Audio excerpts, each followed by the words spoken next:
Welcome, ladies and gentlemen, to the French Bishop Chesscast. I am joined here by Master Chess Dojo and aka John MacArthur. And my name is Rogan Joe Sloan. And today we'll be talking about all the chess news since the last time we decided to have a work ethic. I'm just kidding, but not really.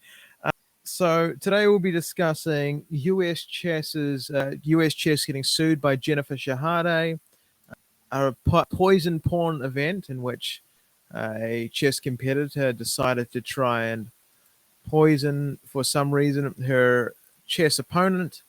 And we will also be covering the newest grandmaster in the United Kingdom, which we're going to try and keep this podcast to a relatively succinct 45 minutes, and then we'll go on to, and then we'll do another short podcast about other stuff, possibly chess improvement concepts, or a thematic podcast of some kind. Oh, another piece of news that I did forget to add: John has been in one of the latest chess events, the Chess Creators Camp, I believe, in coaching. I don't know that I was but I played a small role in trying to brush up Linda Diaz's 6-year lapse or plus 6-year plus lapse from chess.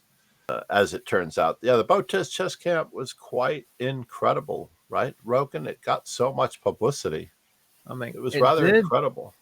I mean, I did. Usually, I tend to go to the bar, sort of like way of about life. But even me, I found myself in my spare moments, watching the odd recap and trying to decide who I would root less for. Hang on, yeah, I mean, yeah, who I would dislike less. No, I'm kidding.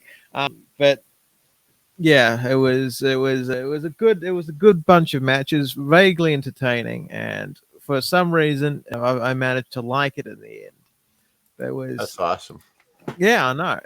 So the people who were in there was Jennifer Yu, the former US champion. There was Dina Belenkaya, a decently strong Russian player who also represents Israel in the Olympiad.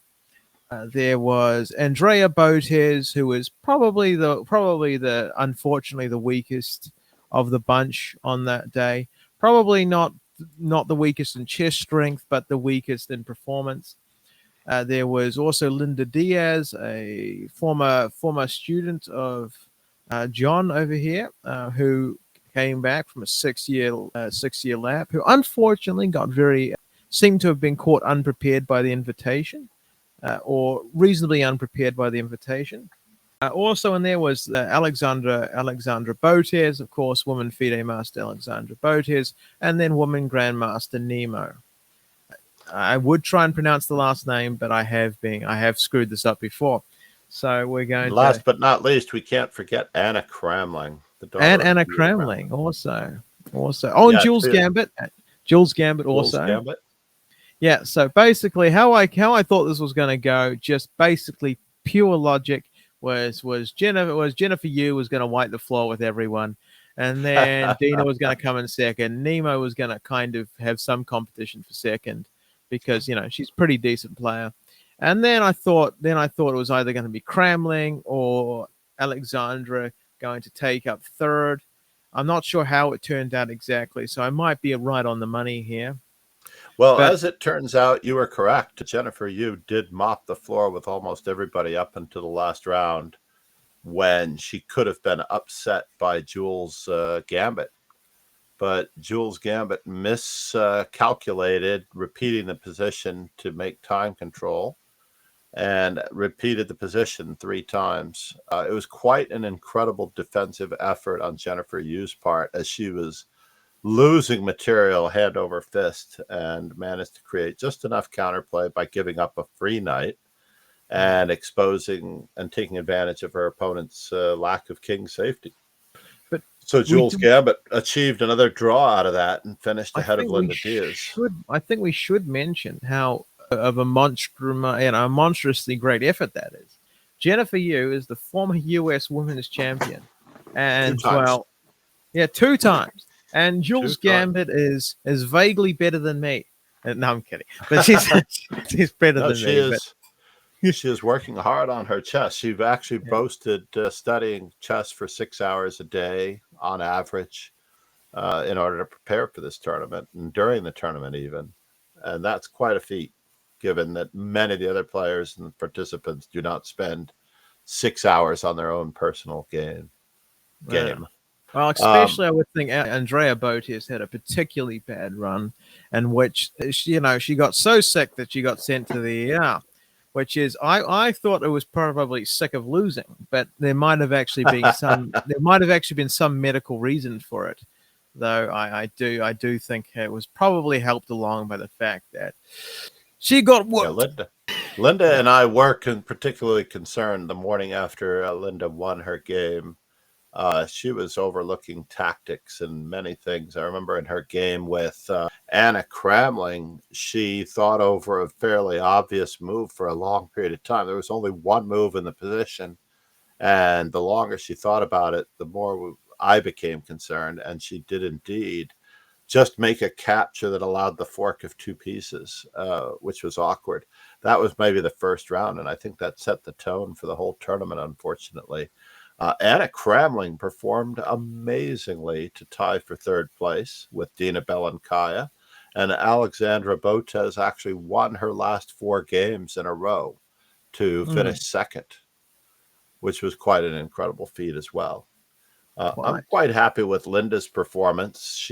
Because she hadn't played chess for such a long period of time, our strategy was that she could basically, and she did feel comfortable just as I do, playing any opening under the sun at any moment, at any given moment.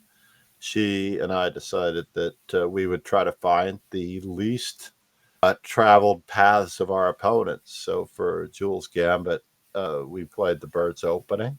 And for Anna Cramling, she had never really faced the Dutch that often. In fact, she had a mixed bag of approach against the Dutch. So that was a relative success in both cases. And with Andrea, we sort of knew that the Jobava was coming. So because the Jobava London was coming, she was a bit of a sitting duck for more than one opponent. And I have to comment on this as a whole, not because of the London or any particular opening specifically, but when you're playing an opening, rather than playing chess, you're somewhat living or struggling with a crutch under one arm where you can't actually maneuver or adjust when things don't go your way, Mm, especially if people are preparing for you. Basically, you need a second and a third gear much of the time to be able to yeah. shift. And for example, I don't know what Rogan you might have played in your youth, but basically, people that played the Italian game, the fried liver, the Queen's Gambit, certain specific defenses, like Budapest or things like that. But if you Yeah. had these things in your past at whatever moment, you Mm, should be able to uncork those at a moment's notice. You can't just throw them in the closet, lock the key, and never return to those openings again if they're a part of your development. yeah. You should be Very able true. to switch gears when you need to. You can't just play chess by the d4, knight c3, bishop f4. It doesn't work very well.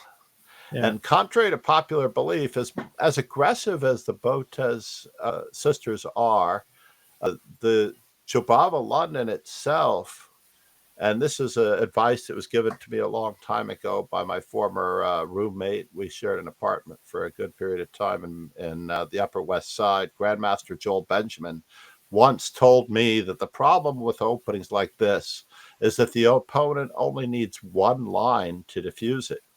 Basically, they have their favorite line, and you're playing this system that is relatively rigid, and you actually have to prepare for 20 different opponents' favorite lines that all reach equality. Basically, they have 20 different ways of reaching equality. You play 1/20th of the games and experience that they do. Mm, So if they have a ready-made line against the London, whether it's the early bishop f4, or the Jobava London, or the traditional with knight f3, Yeah. Basically, that person is playing 20 games with that one line, and you might get 1 in 20 people with that line Yeah. as the player of the white pieces. So it's quite incredible. And I Well, loved then it early on when most you were definitely. playing it too, because you refined your approach to the London and you took new approaches to it. You beat me a couple of times with it, with the modified version of the London. You actually pushed your pawn to d5 and took on the task of going after me, Rogan, Well, yeah. back then. It was less the fact that I adjusted and the fact that I remembered.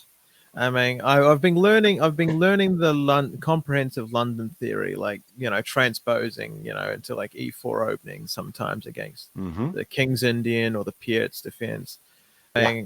and like pushing C5 going into the Benoni.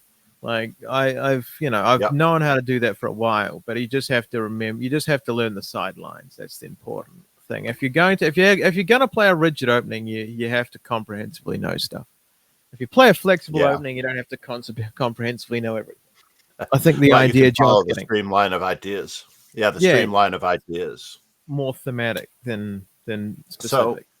congratulations to Jennifer Yu going undefeated with a I'm sorry, a 6-1 score, I guess, among the 7 Yeah, opponents. And being the Alexandra Botez finishing in second, Dina and Anna Kremlin finishing the tie for third. yeah I'm very happy with Linda's performance in a roundabout sense, given that she was very ill prepared for meeting such strong opponents on average. She drew with yeah Jules Gambit, beat Andrea, which were the two expected scores. More or less, she was going to get a point or a point and a half out of both of those. Whether she split the deal, yeah and all the others performed remarkably well. Dina Belankaya was the hardest next to Jennifer Yu. Jennifer yeah Yu is incredibly well rounded. She can play E4 or D4 at the drop of a hat. And Dina Belankaya, on the other hand, is very rigid in her openings. But since we had the white pieces, she's very set in her ways, and it's very hard to get her off of her path. We chose the Reti, but her answer was simply E6, D5, and getting into a Queen's Gambit declined, and there's no escaping that. She knows that better than anyone. right. But Makes needless to sense. say, not all women will do everything that it takes to win a chess game. Because if you really want to win a chess game, the latest technique in chess is to spread a vial of mercury across your opponent's pawns for Mm, truly poisoned pawns. yeah. I'm very disappointed that I did not come up with this new meta. I mean, truly, forward thinking. Your opponent can never play nearly as well when they're poisoned. Like, I mean, I think the Russians had this down. Like, I think this is a rediscovery of old Russian techniques. Now, the Russians generally would use some sort of nerve agent, but it turns out mercury is more subtle. And you could probably argue that it wouldn't be lethal in court. So, I mean, there's that added That's right. benefit to it. So, in a lovely story coming out of Kazakhstan, I believe, hang on, we'll actually check that because okay, it says Russia. Okay, Oh, a former Russian the chess champion has been caught on CCTV smearing mercury to poison her childhood rival ahead of a contest. Now, to try and poison your childhood rival, that's like no, it's got to be at least 33 years of something happening. no, we actually thought that they were children doing this because it said childhood rival. And it Yeah. turns out that she is 43 years old. She's been waiting 30 years to get this person.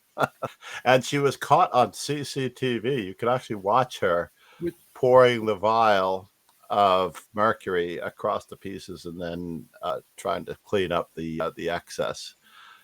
It's pretty incredible. Yeah, yeah. She It's took like it out it's of a her very bag. yeah. And she was in southern Russia. This is Makachkala, Makachkala, southern Russia, the Dagestan Chess Championship of southern Russia last Friday. This is a relatively hot story, Hmm. which I stumbled across There's a on the lot of 8th. articles. Right? Isn't that Yeah. crazy? It It made actually research says a little harder. it says it was published on the 8th of August, which is quite amazing. Yes. So The that was really my hot. first thought was what, how suspicious, I mean, do you need to be to check CCTV just in case someone put poison on your pieces? Like, like Right? this is, it's like you see something sticky on the pieces in New Zealand, and you're like, well, okay, we'll get the antibacterial, I guess. So her opponent is 30 years old, and I guess it's not such a childhood rival now that I think about it. She's 13 years older than her opponent. So I'm not sure what kind of a childhood rivalry this is. Them Basically, she damn was childhood beaten by a prodigies, 5-year-old when she was 15 or something. I don't know. these Or she damn was childhood 18. prodigies. Like there's She not was been a time. 20. Yeah, Like they weren't children at the same time, 13 years apart. yeah. This I mean, there's not been a time while I haven't gone to a chess tournament in like Dunedin and gone, there's too many children running around, and I'll be like, if one of these little guys beats me, guess who's getting mercury for breakfast? right? No, but yeah, it's bizarre, really. But I mean, children prodigies at chess are quite annoying. Losing to them is never fun. Yeah, her claim was that Abakarova attacked her rival Osmanova to take revenge for insulting her and her family, according to competitors who spoke with her at the tournament, which is quite incredible. It's like you not only attacked me, but you also insulted me, but you insulted my family. Which goes to show, Prepare to die. Yeah. yeah, yeah, yeah.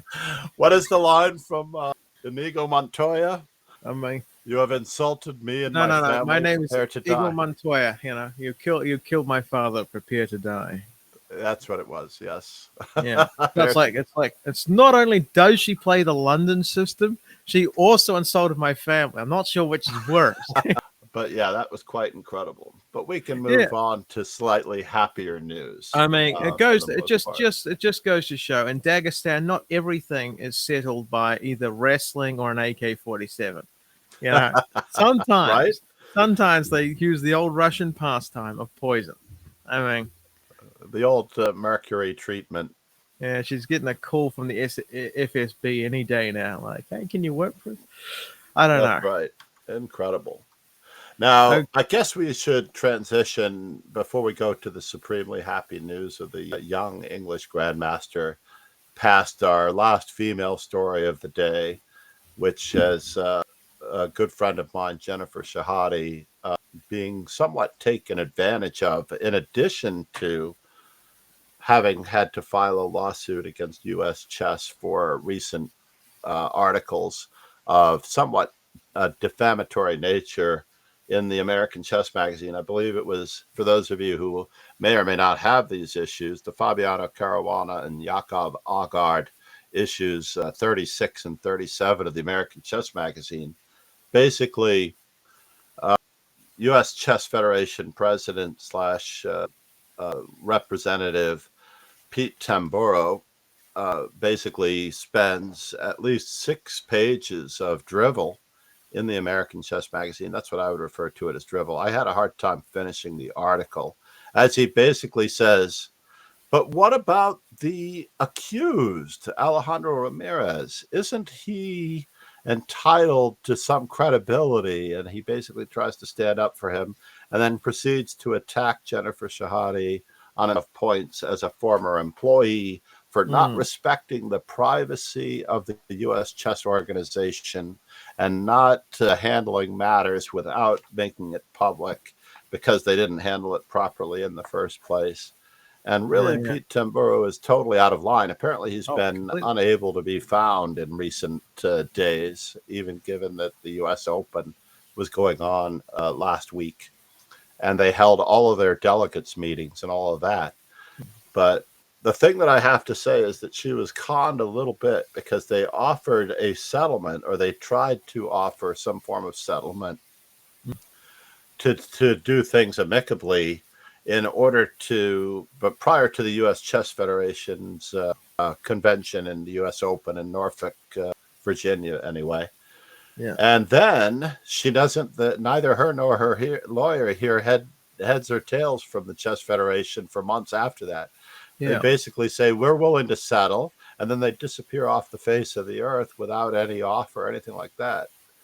Well, And that we know of, there may have been communication that led to since her and her lawyer taking since action. Like, yeah, right, but but no, apparently their lawyers, the Chess Federation, didn't reach out or make any follow up on the settlement conversation, and that's why it most recently appeared in the social media. yeah, Basically, she my had to say, you know what, these guys aren't saying anything. there's a lot of initial thoughts that come out of this personally. Like, I've got nothing against one of the points that this man puts in his article, is that there should be some sort of due process. No, no, Right, no, no, nothing that wrong is with the it. name of the article. Indeed, due Yeah, process it is is the the name of name the of the article. article, but it's not the main point he's putting across.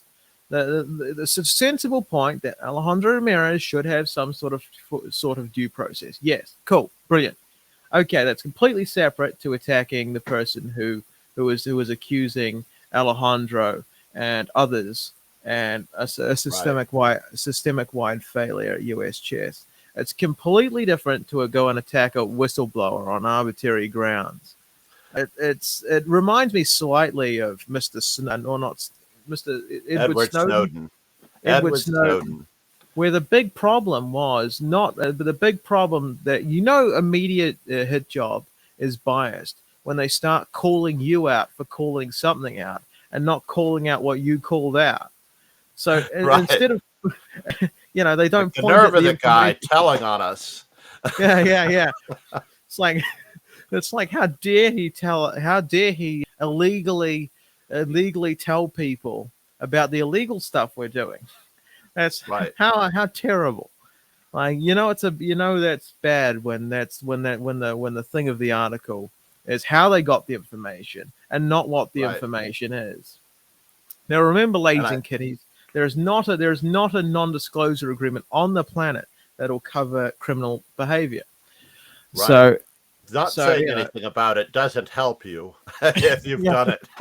yeah, yeah, but basically, yeah, Jennifer Shahade is basically bringing up the lawsuit because of the retaliatory actions in the above mentioned article, basically which include defamation yeah. and the spread of false information. Because I believe they twisted the information in the article to make the Chess Federation look better Yeah. than they wish to appear, better than they might otherwise appear. Mm. And the false information, the invasion of privacy, basically, my own interactions with Pete Tamboro have not been necessarily that great. We were on good terms many decades ago, but he's an interesting fellow from New Jersey. He's relatively old school, and I'm going to leave it at that. He's a very old school gentleman, and most You people can can you can take read what I behind. mean from that, Yeah, we take can my read between the inferences from lines a that. little. Yeah, yeah. Yeah. It's like So an old school therefore, fella from New Jersey. Wonder what that means. I think it's the New Jersey bit that really sells it, John. you could picture him. You could picture him as part of the cast of Mad Men. Right. All Okay. right, and Yeah. that Mad Men is a perfect example of the Chess Federation uh, business climate to a certain extent. That's right. This is not a good thing. I could possibly say it because I can't get sued in New Zealand. But John might. No, I'm kidding. But Right. okay. No, I actually Well, worked for the U.S. Chess Federation on two separate occasions, so I have a great deal of knowledge of the inner workings.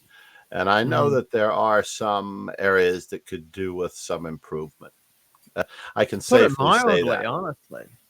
Like, And I feel for Jennifer. I definitely don't think that you should be attacking the victim, but definitely yes, not.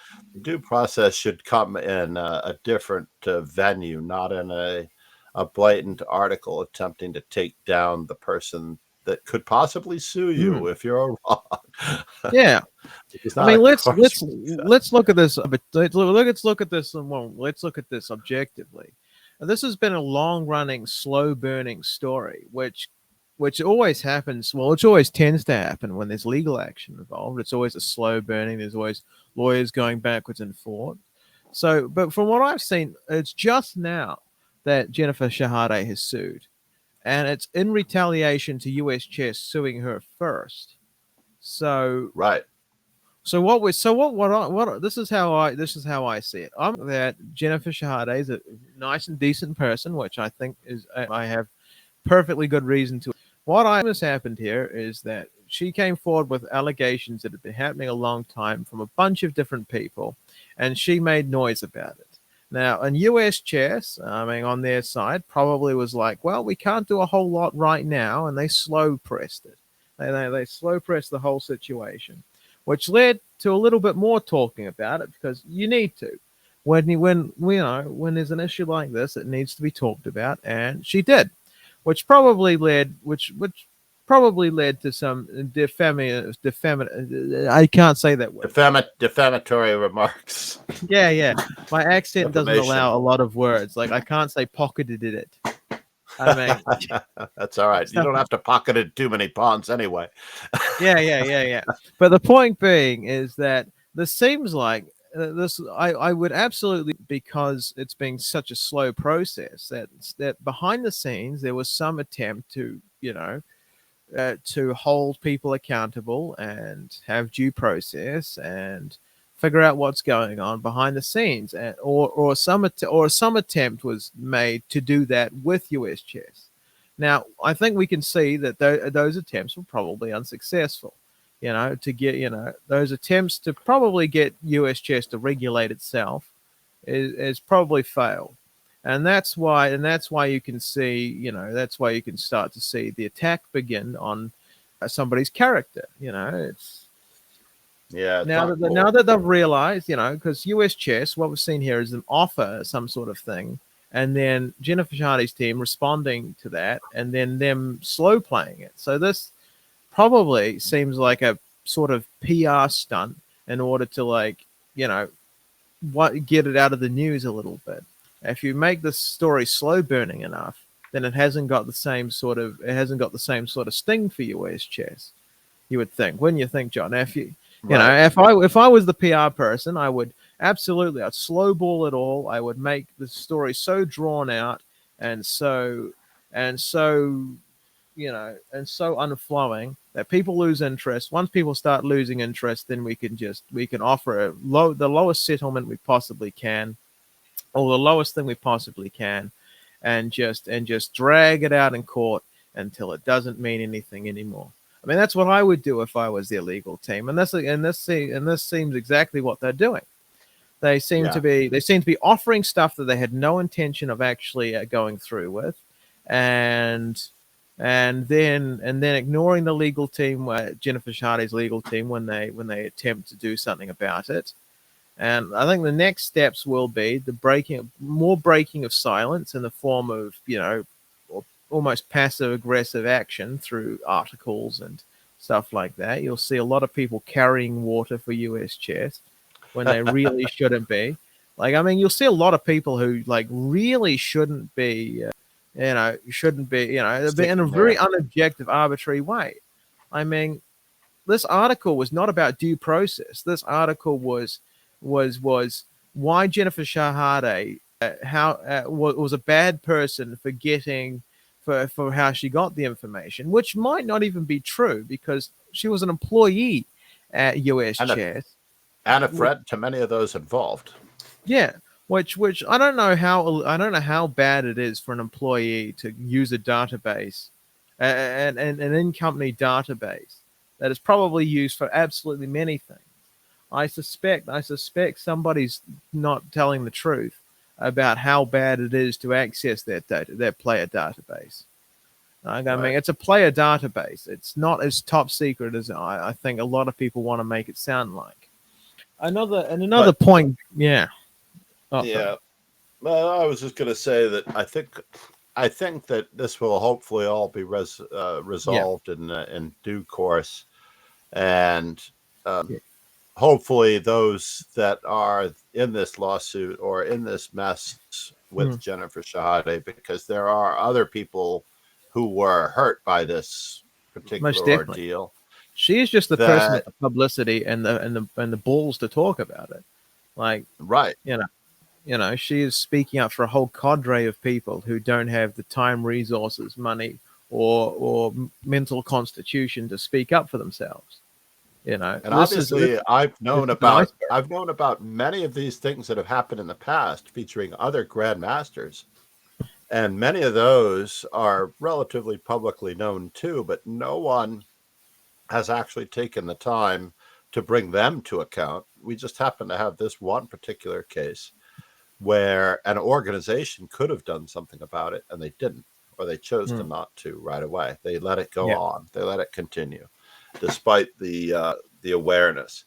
It's not unlike I don't remember which person was which, but the basically the high school basketball coach being allowed to stay in the locker room with the girls for years on end, and this is not something that should be happening. If you've known something could be wrong, you have to like mm, address it. yeah. But on I to mean, our British Chess Championships. I would I like to did. just I did have two more points. I just go very ahead. Two quickly. more That it points. Go always for it. should be Go for it. about the information that's come to light, and in very rare instances should it ever be about how the information was got.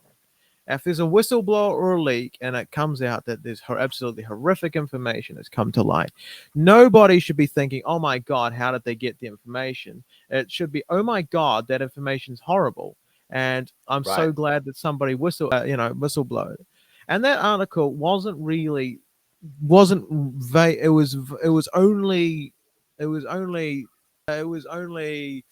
in appearance linked to the thing of due process. Most of it, from what what I have gleaned from other resources, is mostly that it was a character hit job, and it Right. wasn't, there was very little appeal to the due process of Alejandro Ramirez.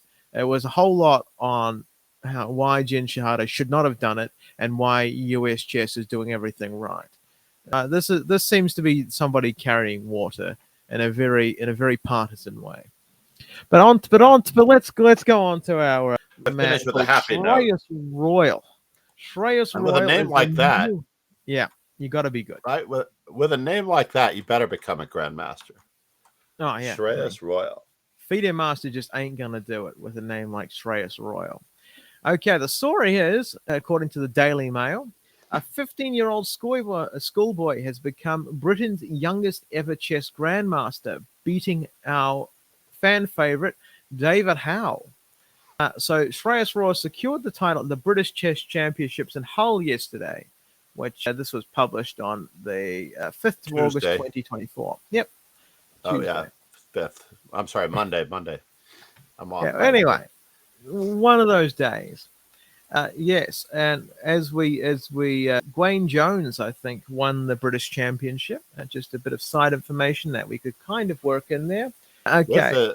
a playoff against David Howell, as it turns out, who could have been yet again British champion. Oh yes, David Howe is very much one of the strongest, or the strongest, if not, player in the British country. Royal actually defeated Howell in the tournament and drew with the eventual winner, Gowan Jones, and Did he? many others. I believe GM's Luke McShane and Michael Adams also participated. So this tournament was no slouch of a British championship. That is true. Hmm. Basically, he's had 5 chances recently to become a grandmaster, and he narrowly missed getting his final norm many times. So he could have actually beaten David Howell's record much, much earlier than he has just now, because he's only 15 years old. He might have been able to do it at age 14. I'm not entirely sure when his birthday is. Figure that for me, right?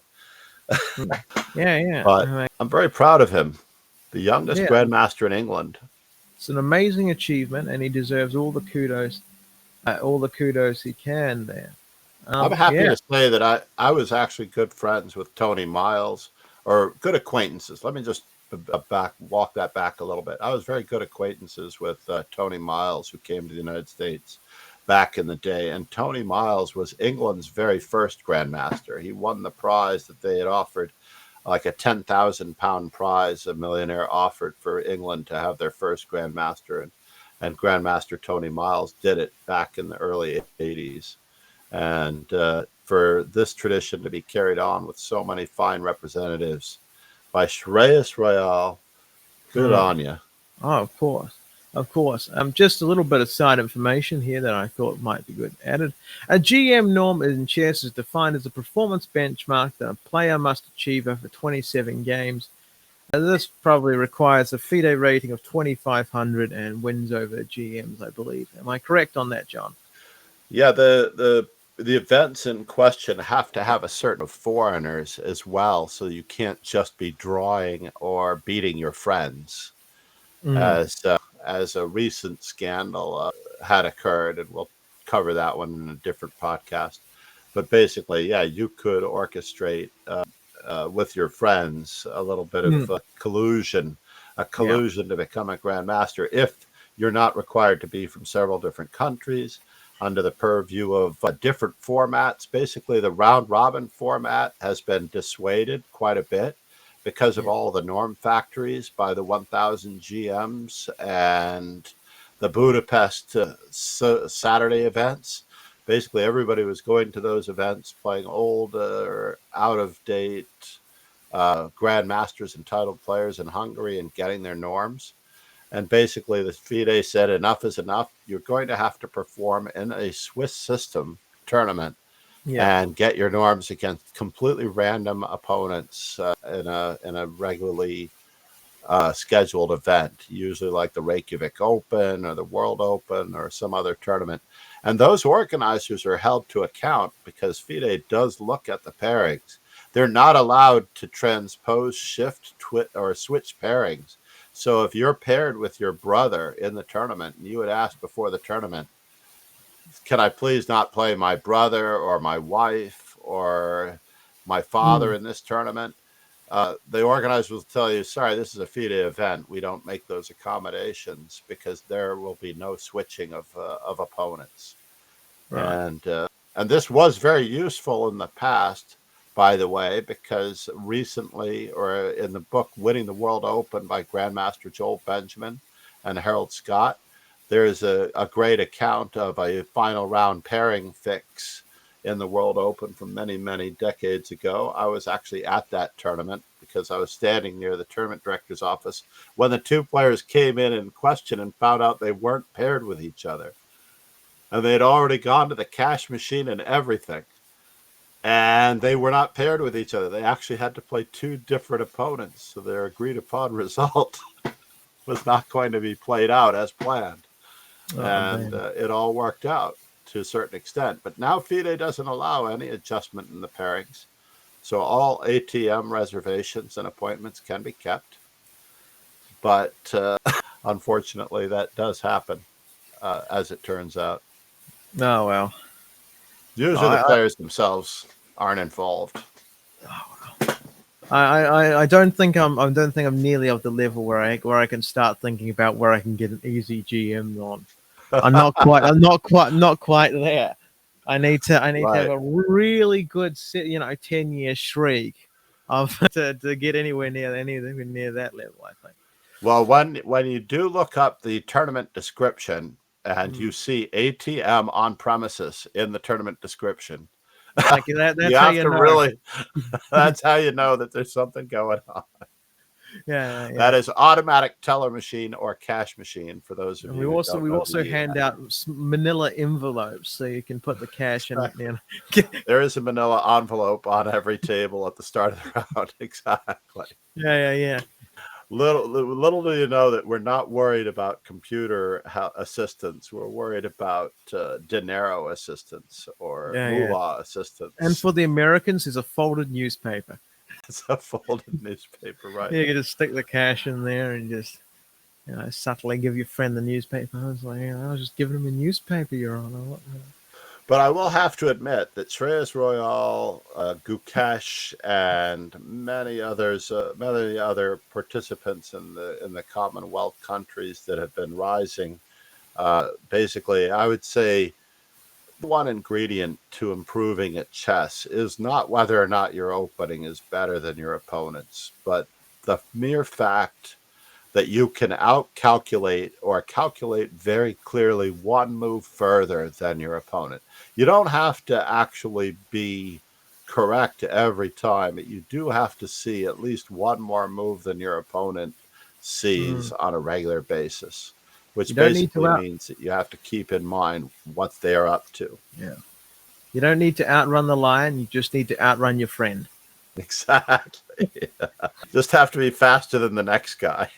Yeah, that's the general idea in chess, I think. This was And that was also my last bit at including a little bit of concluding advice for everyone. Sam Shanklin does have Calculation 1 out by Quality Chess Publishing, and it is a very real sense of work that he had to do in order to reach his status as well. mm, There are many other calculation opportunities out there. I know that Chess Informant was the original workbook for many because you would open up the Chess Informant back in the day and you would look at every diagram, and every diagram was distinctly placed with a white to play and move, win, or black to play and win, or shocking move ahead purpose. And in the yep, back of the book, you had usually anywhere between 6 and 12 diagrams, specifically endgame related for calculation. And then you had between 6 and 12 separate middle game calculation exercises at the back of every chess informant. And these are now replaced today to a great extent by Chessable, Aim Chess, the excellent exercises on chess.com and the Survivor and Lee Chess and Puzzle Streak, where you have all the time in the world to calculate and work on your game. So do not shirk from simple calculation exercises. Anyway, Rogan, it's been a pleasure getting back together again. yeah, it's been great. I think this 45 minutes per set of topics is a great way of doing things.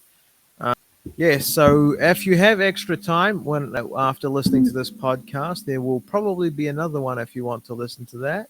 Uh, I need to stop saying it so many times. But John, have you told the audience about your chess goals, or are we going to wait a little bit, or are we We're going to going to wait wait a a little? little bit. Okay. I've had a of poker. Basically, I went to the World Series of Poker. Many Yeah. people have spotted me on Poker Go, rooting on Kristen Foxen as part of the Canadian contingent. And another friend of mine, of course, was also on the rail for the eventual winner. And there was a certain amount of controversy involving whether or not there might have been assistance involved. I haven't had a chance to talk to him, but as chess camp starts again next week, we will Yeah. find out. We'll find Yeah. out. I will report back when I find out what's going on. But in general, poker players usually have to deal with the situation at hand. Much of that assistance is not so easily given Oh, nor right. received. There was a poker solver? There was a controversy about a poker solver being used, and About that in a we'll talk about that on a later date as we yeah, will equate the similar things to chess as absolutely. well. And in an event, I hope that everyone will follow Kingslayer Sloan, aka Rogan Joe Sloan, on Twitch and YouTube. And I am also Master Chess Dojo, not to be confused with the Chess Dojo live guys. I am the Hmm. Chess Dojo not so live guy, as I've been John is around for a vastly very better. long time.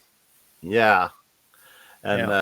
in keeping with my basic premise that you have to diligently practice and apply yourself every single day to a certain extent. You don't become fluent in a language by doing it by only speaking the language once a week or twice a week and for Yeah. very limited periods of time. You got to do a regular influx of interactions with what you want to learn. Yeah. Broken? Hard work only beats talent when talent don't work. Okay. In any event, have a great evening, everyone, and we hope to see you on our YouTube and Twitch channels as well. Ciao. Ciao.